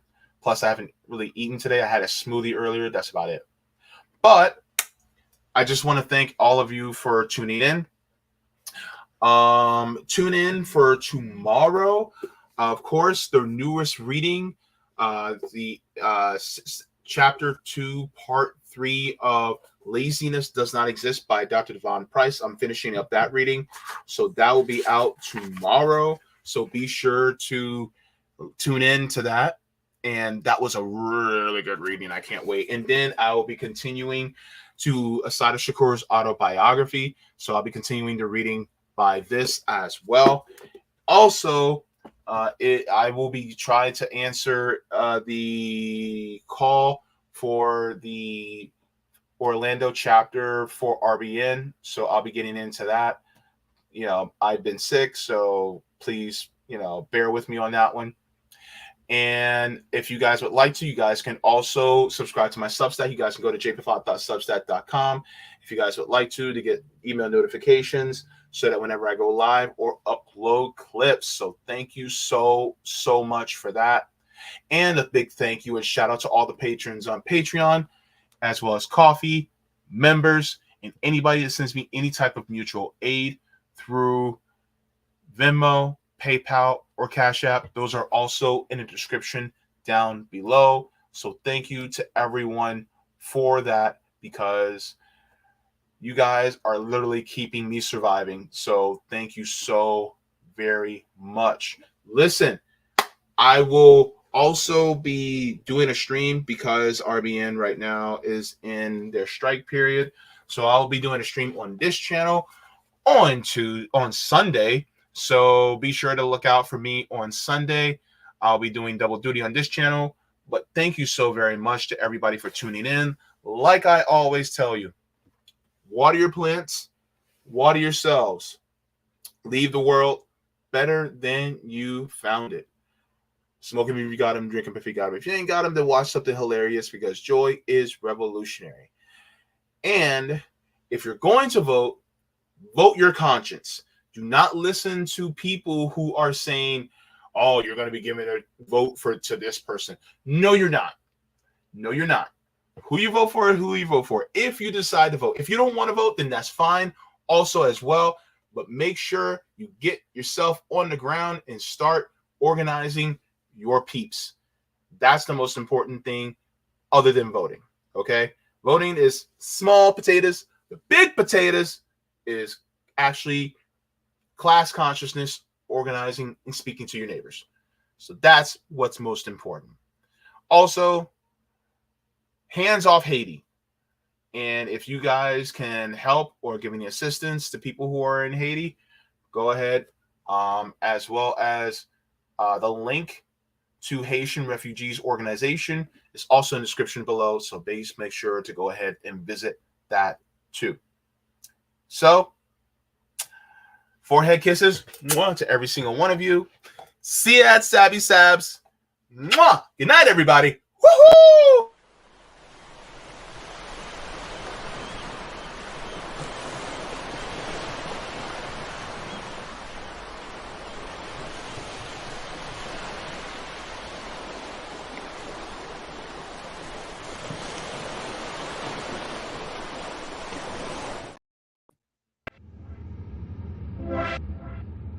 What?